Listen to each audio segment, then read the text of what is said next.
Narito na ang mga nagtrending na kwento sa mundo ng social media. Lola, labis ang tuwa ng mangaroling sa kanilang bahay ang isang OPM singer. Anak, sorpresang ibinigay ang unang sweldo sa kanyang nanay. Kinaantigan ng mga netizen. Bonding ng fur dad at alagang pusa sa Mount Pulag, pinusuan online. Buntis, nanganak sa isang police station sa Cebu sa tulong ng mga pulis. Lalaki, hinangaan online matapos isauli ang natagpuang nagkalat na pera sa kalsada. Mala Japanese vibes hatid ng Shibuya Crossing sa Caloocan. Sure akong ang lahat ng kwento o viral video ay hindi umaabot sa wall mo. At mga trending na hindi mo akalain ni yun pala ang totoong kwento kasama ang mga follow-up na ginawa namin sa mga posts na humahakot ng mataas na views, comments, and shares. Kasama ang buong grupo ng TNVS. Trending and viral show ang kukumpleto ng buong kwento. Ako po si Karen Oyong at ito ang TNVS. Tuloy-tuloy sa pagbabalita, tuloy-tuloy sa serbisyo, sama-sama tayo, Pilipino.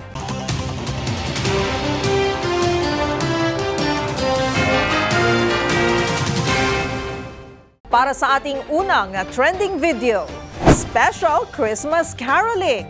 Ilang araw na lang at Pasko na! Bukod sa makukulay at nagniningning na Christmas lights, may ramdam ng bawat isa ang ikangay Spirit of Christmas kapag naririnig ang mga Christmas songs. Pero paano kung ang mga ngaroling sa inyong bahay ay isa sa mga paborito mong singer? Ano kaya ang magiging reaksyon mo? Isang lola kasi ang na-surprise matapos makita ang isa sa mga paborito niyang mang-aawit na kung tawagin pa niya'y Apo. Sino kaya itong naghatid ng saya kay Lola Luming? Kilalanin sa trending report ni Liway Abbas.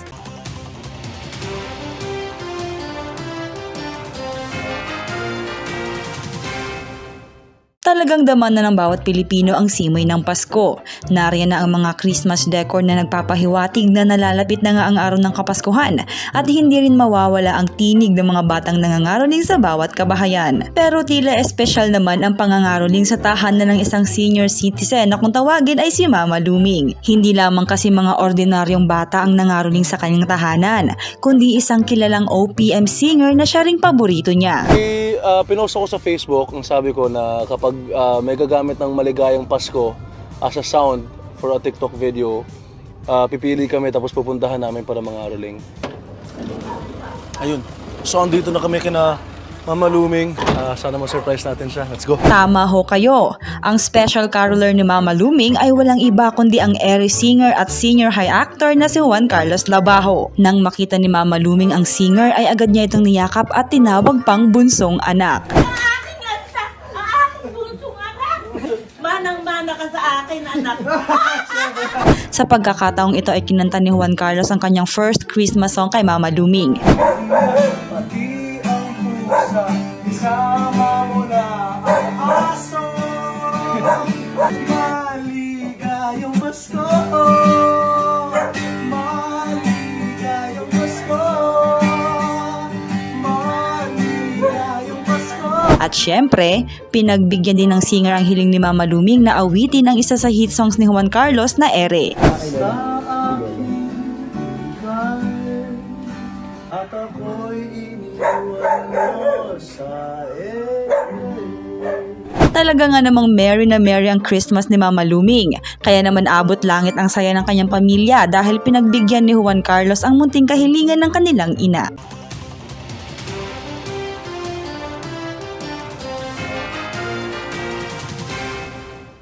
Sa ating next viral story, sorpresa para kay nanay.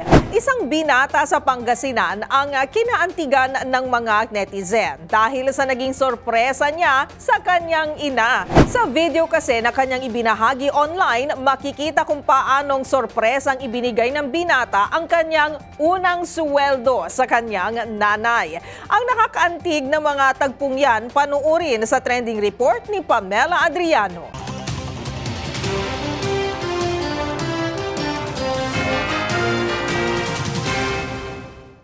Isang bouquet of flowers ang daladala ng binatang ito para sa kanyang ina. Pero hindi lang ito ang sorpresa niya para sa kanyang nanay. Kasama kasi ng bouquet ay ang kanyang unang sweldo. Kaya naman ang kanyang nanay, labis ang tuwa sa naging sorpresa ng binata. Ito po. Ano naman yan? Yeah. Thank you. Ang nanay nalaloka. Thank you, baby. I love you so much. Anak ko, bawi ko na. Walang mapaglagyan ng tuwa ng 55-year-old na si Nanay Lorene nang sorpresang ibigay ng kanyang anak na si Nick Raymond ang unang sahod nito bilang isang lecturer. Ayon kay Nick, noong una raw ay hindi siya makahanap ng timing para sorpresahin ng kanyang nanay. Kaya noong may pinakuha raw ito sa kanya, sinabay na niya ang pagkuha sa bulaklak at sa kanyang unang sahod. Pagbabahagi pa ni Nick, nagtatrabaho raw siya sa Tarlac, kaya naman naiiwan ang kanyang nanay sa kanilang bahay sa Pangasinan. Tuwing weekend lang daw nakukumpleto ang kanilang pamilya. Si Nick ang panganay na anak, kaya't nasaksihan niya raw ang mga paghihirap at sakripisyo ng kanyang mga magulang para sa kanilang magkakapatid. Kaya naman ngayong may kapasidad na siyang makapagbigay at makabawi sa kanyang mga magulang, ay tutuparin niya raw ang pangarap na buhay para sa kanilang pamilya.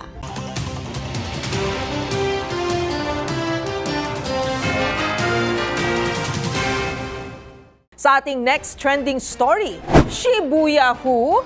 Goal mo bang makabisita sa Japan sa presyong abot kaya at higit sa lahat, hindi mo na kailangang lumabas ng Pilipinas? Kabog kung kabog kasi ang isang pedestrian lane sa Caloocan na mayahalin tulad di umano sa sikat na Shibuya Crossing sa Land of the Rising Sun. Ang tinaguriang Shibuya Crossing ng Pinas. Tuklasin natin sa trending report ni Arnold Herrera.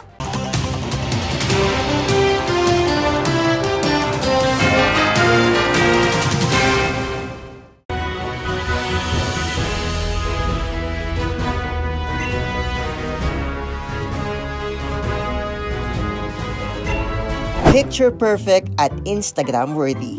Sa ganda at malapelikulang crowding effect nito, kahit sinong madadayo sa legendary Shibuya Crossing sa Japan ay paniguradong mamamangha. Pero alam mo ba na hindi mo na kailangan lumipad pa ng Japan para lang ma-experience ito? Trending ngayon sa social media ang video ng tinaguriang Shibuya Crossing ng Pilipinas na matatagpuan sa monumento sa Caloocan.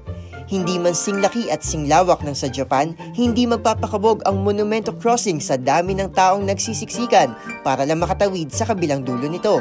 Hindi maubos-ubos ang bugso ng mga taong tumatawid dito dahil ito ay strategically located sa pagitan ng dalawang malaking shopping malls. Maliban dito, malapit din ito sa LRT Monumento train station at mga malalaking bus terminals para sa mga nakatira sa Caloocan, Malabon, Navotas at Valenzuela.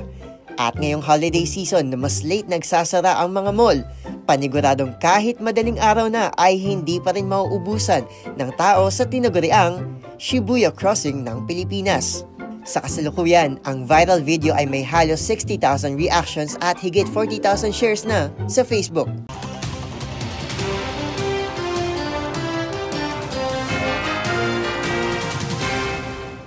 Para sa ating next viral story, living 9 lives to the fullest. Yan ang sinabi ng fur dad na ito mula Pampanga matapos niyang ibahagi sa social media ang kakaibang bonding kasama ang alaga nitong pusa. Kung ang iba ay nililibot, nilalakad o minsan pa nga'y ini-stroll ang kanilang fur baby, ang dalawa nag-hike lang naman sa Mount Pulag. Ang cat venture ni GB, tutukan sa trending report ni Millie Borja.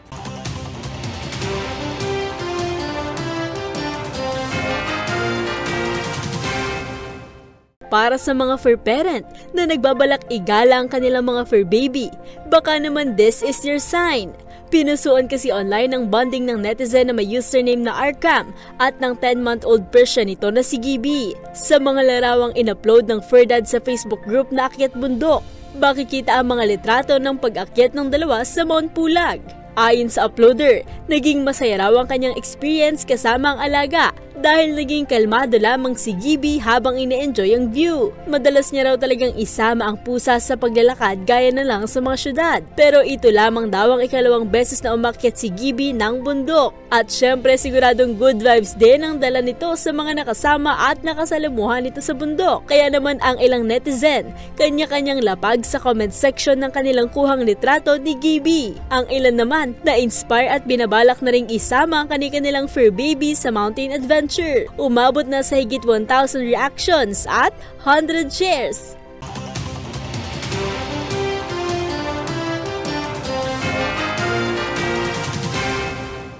Para sa ating next trending story, honesty is the best policy.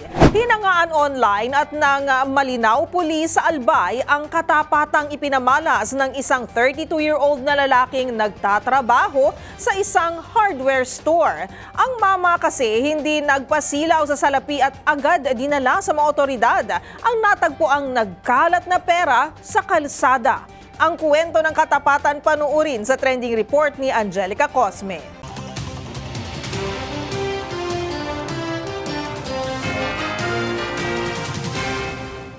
Hindi nagpasilaw sa salapi at namayani ang katapatan ng 32 anyos na trabahador sa isang tindahan ng hardware sa Malinaw, Albay.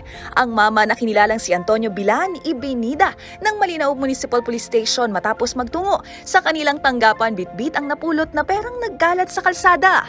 Ayon kay Police Major Christian Broal, itinurn over ni Bilan ang ilang pirasong 100, 50 at 20 peso bills. Kalat-kalat na raw ito nang matagpuan ng matapat na hardware store worker. Marahil daw ay nahulog ito mula sa bulsa kaya wala silang hawak na ID o gamit na magtuturo sa pagkakakilanlan ng may-ari. Kaya naman ipinost daw nila ito sa social media sa pagbabakasakaling makarating ito sa may-ari ng pera. Saludo naman ang Malinaw MPS sa katapatang ipinamalas ni Bilan. Inimbitahan din anya nila ito para dumalo sa kanilang flag raising ceremony upang bigyang pagkilala at mahandugan ng tulong. Sa huli ayon dito naway magsilbing inspirasyon at tularan ng iba ang ipinamalas na katapatan nito. Habang bumuhos naman ang mga komento ng paghanga mula sa netizens.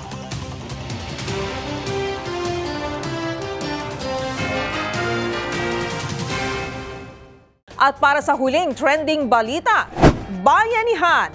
Ang isang matiwasay na gabi sa loob ng Mabolo Police Station sa Cebu ay biglang nabulabog ng isang kakaibang emergency. Kasama ang kanyang live-in partner, may isang buntis kasi na hihingi lang sana ng tulong sa pagpunta sa pinakamalapit na ospital. Ang hindi nila inakala, tuluyan na pala siyang mapapaanak sa loob ng istasyon. Siyempre, to the rescue naman agad ang mga tauhan ng Mabolo Police Station. Tunghayan natin ang isa na namang inspiring bayanihan story sa trending report ni Arnold Herrera.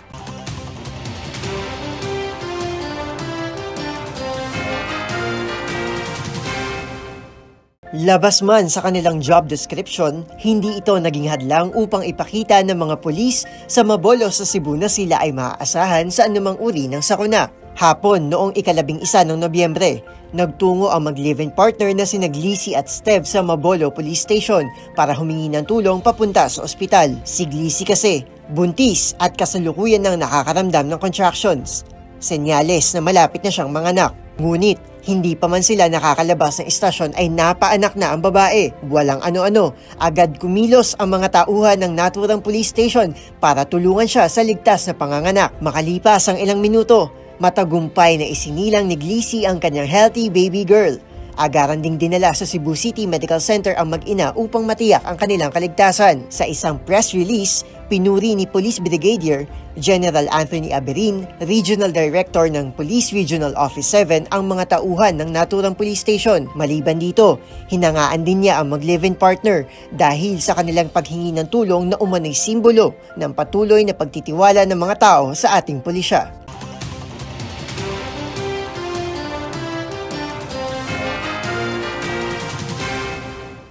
Isa na namang episode ng mga nagpa-wow, kinagiliwan at iba't ibang mga insidente ng mga nag-viral na kwento ang ating napanood. Pero ang pinakatumatak sa aking kwento ay ang kwento ng unang sweldo. O diba, I'm sure marami po nakaka-relate sa atin, lalo na sa mga professionals dyan o di naman kaya yung mga nagtatrabaho na ibigay, ialay ang ating unang sweldo sa ating mga magulang dahil ito po ay pagpapakita ng ating pasasalamat sa kanila. Alam naman po natin na marami pong sakripisyo ang ginawang ating mga magulang. Syempre, pinalaki po tayo at pinag-aral at ito po ay maliit lamang po na pasasalamat sa kanila. Kaya naman po ang cute po na video na mag-inang ito na talaga namang may pa-flowers pa para sa kanyang nanay. Si nanay naman, kilig na kilig. At syempre, I'm sure si nanay mas kinilig pa dahil natanggap niya ang cash. Di ba? Mga magulang dyan, mahilig sa cash eh. Hindi na po sa mga kung ano-ano pang regalo. Pero kidding aside po, joking aside, sa mga kababayan po natin o di naman kaya sa mga nanonood at nakikinig na hindi po alam ang tradisyon na ito, eto po at explain lang po natin ng kaunti. Dahil eto nga po, nakalakihan po ng ating mga magulang at syempre yung mga nauna po sa kanila. At naging tradisyon na rin po na ang unang sweldo ay ibinibigay po sa ating mga magulang, lalo na kung tayo po ay first time na nagkaroon ng trabaho bilang pasasalamat. At syempre, yung iba iniisip nila parang swerte na rin, o diba? Para may susunod pang mga sweldo at may susunod pa na magandang trabaho. Ito po ay pagbibigay pugay sa ating mga magulang, pagpapakita po ng pasasalamat at pagmamahal po natin sa kanila. At talaga naman po nakakatuwa dahil hanggang ngayon pala ang ganitong klase po na tradisyon at pag-iisip ng mga kabataan ay hindi pa rin nawawala. Kaya naman sana po maging inspirasyon din ito sa mga, young professionals at syempre sa mga gagraduate po at naghahanap ng trabaho. Ialay pong unan yung sweldo and I'm sure mabibless pa po kayo. Kaya naman kung meron din kayong mga katulad na istorya ay i-share nyo na yan sa ating comment section. O kaya na may itag nyo rin kami sa TikTok at DZRH News. At yan ang mga kwento sa likod ng mga nagva-viral na video. Kasama ang buong grupo ng TNVS, Trending and Viral Show. Assignment namin na kapag may nagtrending, aalamin, bubuin at ipo-follow up namin ang mga detalye. Para kapag nakita mo ang viral video na may nag-share, ikaw na ang magdagdag ng mga impormasyong nalaman mo sa TNVS, Trending and Viral Show. Mula sa kauna-unahan sa Pilipinas, DZRH, ako po si Karen Oyong. Tuloy-tuloy sa pagbabalita, tuloy-tuloy sa serbisyo, sama-sama tayo, Pilipino.